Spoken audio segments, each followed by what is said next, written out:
You're listening to The Seed, brought to you by Staley Credit Union and the Brecknitz Group of Raymond James.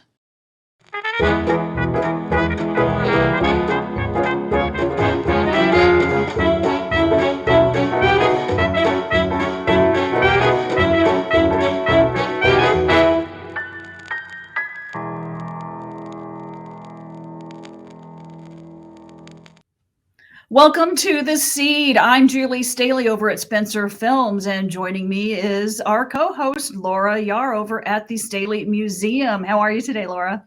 Just fine, Julie. Glad to be here. Yeah, it's always great to catch up and talk about where a lot of our projects are, because the Spencer Films, the Staley Museum are both doing a lot of different things. Of course, we always want to talk about our documentaries, Fields of Gold, which is about the life of A.E. Staley and a lot of history about the company. And so much of this is based on what we have at the Staley Museum. Items from his life, from the family, and also from the company, from the A.E. Staley Manufacturing Company. So a lot of territory to cover every time we do one of these podcasts. But today we actually have a topic that we're going to talk about that's going to involve some other organizations. We're going to give everybody a taste of history, a literal taste of history. This is the name of one of the really wonderful events that takes place in Decatur every year, although they had to pause for the pandemic, and it is back. So Laura, tell us a little bit about why this is so important, what makes it so wonderful, because I think it sells out pretty quickly when the tickets go on sale. You're right, Julie, it does. Gosh, there's so many reasons why this event is exciting and important. We have a thriving history culture here in Decatur, but it's not as well known as it should be. And so this event, aside from fundraising for these organizations, including the Staley Museum, it's primarily a community engagement. It's to help Decatur, the community of Decatur, to be aware of their own history and in a fun and unique way. Rather than just going and visiting a location, you are getting to interact with the location. So Taste of History, what it's all about is it's kind of a progressive cocktail and hors d'oeuvre evening. And there are 5 sites that are involved in Taste of History: the Staley Museum, the Mueller Museum, the Governor Oglesby Historic Home, the James Millikin Historic Home, and Culver House. Culver House is the new kid on the block in terms of historic homes that are becoming available to the public. Not that the house itself is new, it's not, but its availability to the public is relatively new. So these are 5 great sites. 2 are museums, 3 are historic homes, although the Staley Museum kind of qualifies as both a historic home and a museum. And when you come, each home will be kind of focusing their food flavor or their drink flavor or their environment to maybe the period associated with the home when the family that they're celebrating, the Millikins or the Oglesbys or the Culvers or the Staleys, would have been living in those homes, and what that era might have looked like when they were living there. So, which is particularly interesting in the case of the Staley Museum, because while the Staley Museum was built in 1883, the home was built in 1883, that's not the era we focus on for Taste of History. We focus on the 1920s, because the 20s and the 1930s were kind of the heyday era that the Staley family was living here in the home, and more represents our story than the actual era of the home itself. So, but it's all fun, and for several of these sites, I would say particularly the James Millikin Homestead, the Oglesby Mansion, and Culver House. Those are 3 sites that function entirely on volunteer staff. And Oglesby and James Millikin have been doing it for decades. So to me, as a historian working here in Decatur, that's an indication that there are people in this community very committed to keeping local history alive. They've been able to keep those homes open and available to the public for decades now. And so that's a really amazing thing. But it's a hard job. And so for those sites to partner with sites like the Staley Museum and the Mueller Museum, it gives an additional boost, and hopefully we can get a lot of people to come in and not only enjoy a great night of fun and entertainment and learning about history, but also supporting their local history sites in their community. Yeah, absolutely. There's really never a lack of involvement with this on both sides, on the side of the organization sponsoring it and the people that come in, because we do, as I mentioned, sell out, I think almost every year.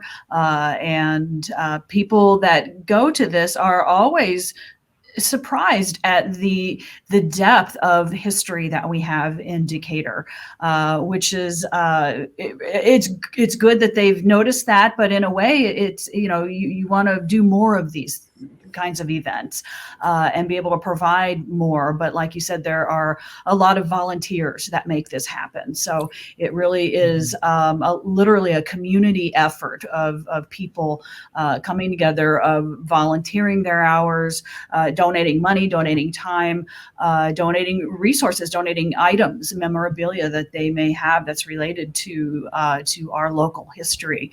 It really, really is so important for not just the individual organizations, but the community as a whole. So that's really what's I think heartwarming about this is it's a community event, and it's a collaboration with all of these organizations, and really you get to show off what all the wonderful history that each one of these organizations has. So I think that it's always an exciting time. How long did it pause do you remember, for the pandemic? Well, 2 years, 2020 and 2021. Okay. That's We tried to get things going in 2021, but it became apparent very early on that people weren't quite ready to gather in large groups without masks. And of course, when you're serving food and drinks, the mask is a hindrance to people enjoying themselves at an event like that. So this year we've been watching what's been the Decatur community. People seem to be getting out and gathering in large, for large scale events. We think that people are ready to come back and start enjoying this. And we are very excited and hope that they decide to come and support this event, because it really is so much fun. I mean, we have fun here doing it at our different sites. And the feedback from people in past years has been that, they loved it, and they were very disappointed when it had to go on hold because of the pandemic situation. So we think this is going to be a good year. We're hoping, we're crossing our fingers that this is going to be a pickup and get back where we were, and share that local history in a fun and different way. Yeah, there's definitely a lot of support behind this, and not just in the historical organizations, but there are a lot of businesses that support our local history. One of our sponsors, we have the Staley Credit Union. We have Brucknett's Group of Raymond James sponsoring this podcast and really supporting what we do. We have our partners, the Herald and Review, First Mid Insurance Group, McGuire, Uhas, Huffman, Buckley, CPA firm. These are all local businesses that are helping support our endeavors and ultimately community endeavors. And they're always a big part of the community. Staley Credit Union has been around for decades, well, gosh, almost 100 years as part of the company, and now an organization on its own. And they ask, what if you owned your bank? And if you join Staley Credit Union, you will, because when you're a credit union member, profits come back to you, not the investors. And how does that happen? Well, if you think lower interest rates on loans, higher dividends on savings, financial education, and unmatched member service, you can become a member today by visiting StaleyCU.com. And this institution is not federally insured by Member Choice. It is proudly insured by American Share insurance. And again, they have a history of their own, actually. I think some of their branches have little pieces of history in their lobby. And so even just walking in to their actual locations in the area, you can catch a piece of that and learn a little bit of history. So we're just really grateful to have so much support in this community for events like this. And what happens is you have a lot of people that are really focused on, they may be people that come to the Staley Museum a lot or to the Oglesby Mansion a lot, but they may not know a whole lot about the other organizations. So this really broadens their experience. And I'm sure you get people in the museum, Laura, that come in because they have been to the Taste of History and they want a little bit more. They want to see and hear a little bit more. Absolutely. It's a busy night. For those that have never been on it, just to give you a little idea of how the evening goes, there are 5 sites, each one with their own flavor, both in food and beverages and things. It is you must be 21 or older to attend the event. So because alcoholic beverages are served at each site, as well as hors d'oeuvres.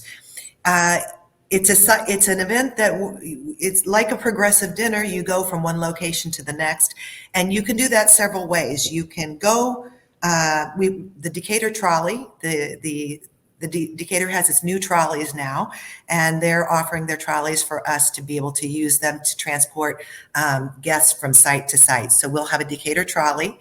You can also walk. Most of these places are pretty much within walking distance of one another, so you can walk. If you want to drive, there are 2 things you might want to know.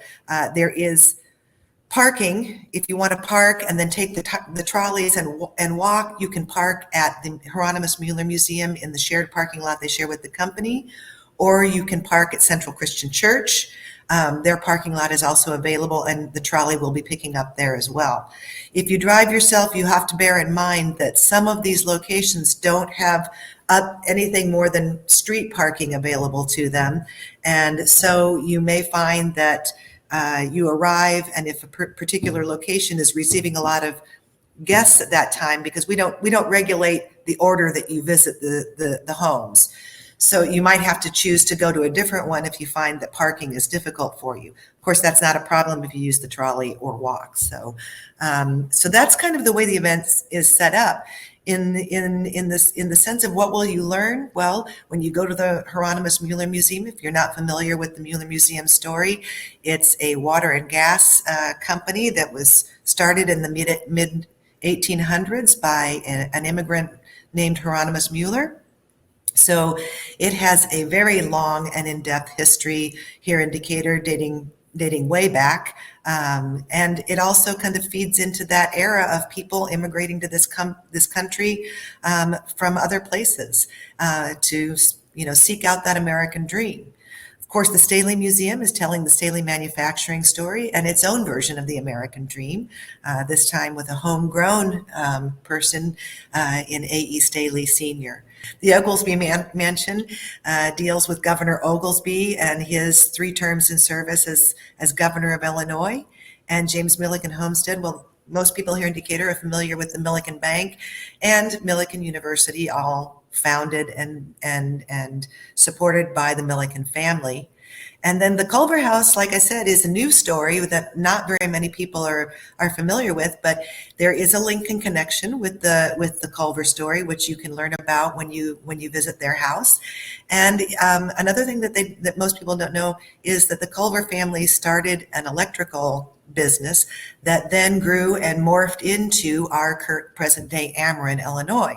So that's kind of an important story. And the Culver House is also a great visit because it's a work in progress. They've been working very hard with very much a shoestring budget to restore that home.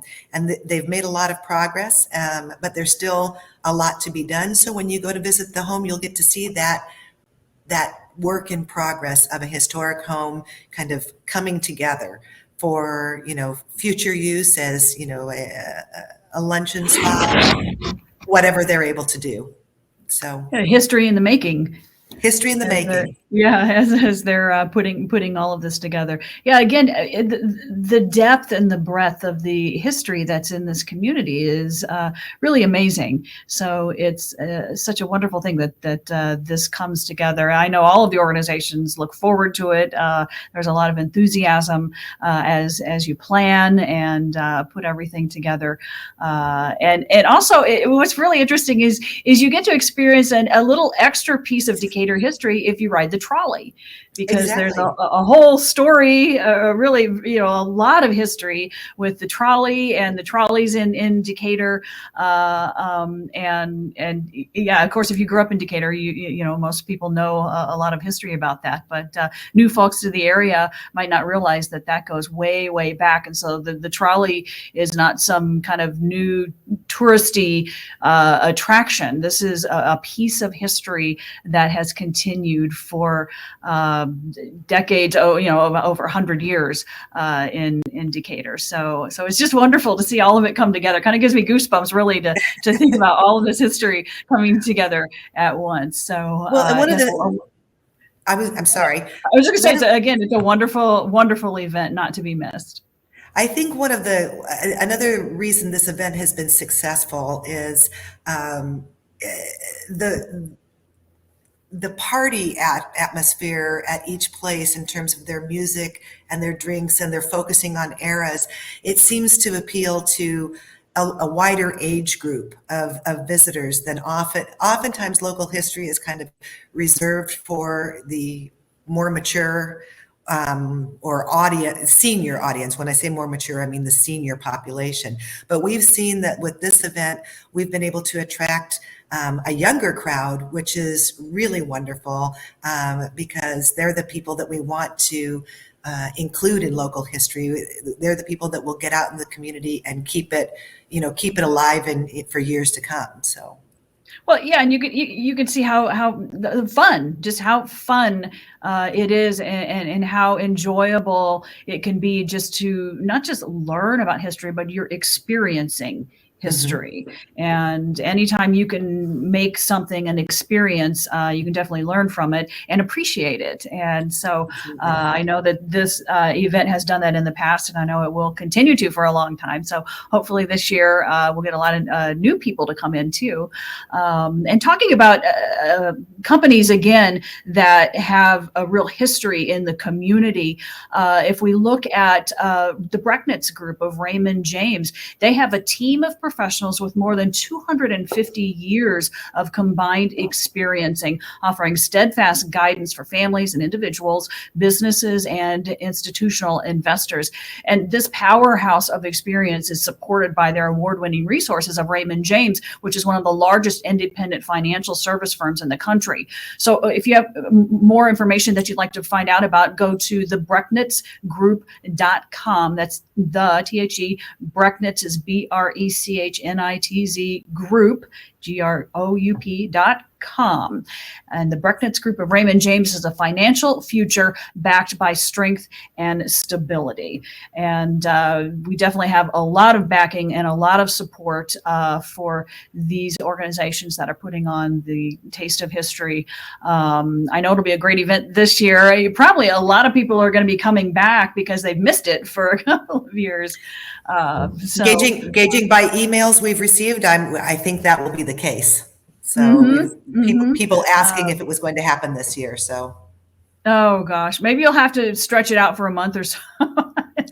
And, see about having multiple nights or accommodating. But yeah, it really is something not to be missed. If anyone is thinking about attending, it's definitely something to make the decision to go. You definitely won't regret it. And it's usually the weather's pretty nice. And like you said, you can walk to some of these locations, so it's usually a beautiful night. Thanks so much for joining us, Laura. Always good to visit with you. And if you would like more information about getting tickets for the Taste of History, the ticket sales are taking place at the Hieronymus Mueller Museum. You can visit the Hieronymus Mueller Museum in person or go to their email. You can email them at hmuellermuseum@gmail.com. That's HMUELLER museum@gmail.com. They also have a Facebook page, an event page. If you put in Taste of History Decatur, and you can find all of the details there. The tickets are $40 before September 24th, and after that they go up to $45. Well worth it for the wonderful evening that you have. You set it at your own pace, and you get to visit all these different historical sites. It's really, really a wonderful experience to have. So I hope everyone gets to enjoy that. And giving everyone a little bit update on the documentary Fields of Gold. Spencer Films is in, our third year of producing this, but we are at the very end. We are just about to find out when we're going to be releasing this. We hope to have that information coming very soon. We have some reels that are already being scored, so the music is being composed, and we hope to have that all wrapped up very soon and have much more information. And we will provide updates here on our podcast, so stay tuned here. Tune in to all of our podcasts coming up to hear the very, very latest on Fields of Gold, and when we will be having more information on a release date for that. Exciting things coming up. So thanks again to our sponsors, Staley Credit Union and the Brecknitz Group of Raymond James. Thank you for joining us. I'm Julie Staley at Spencer Films. We will see you on our next podcast, which drops on September the 20th.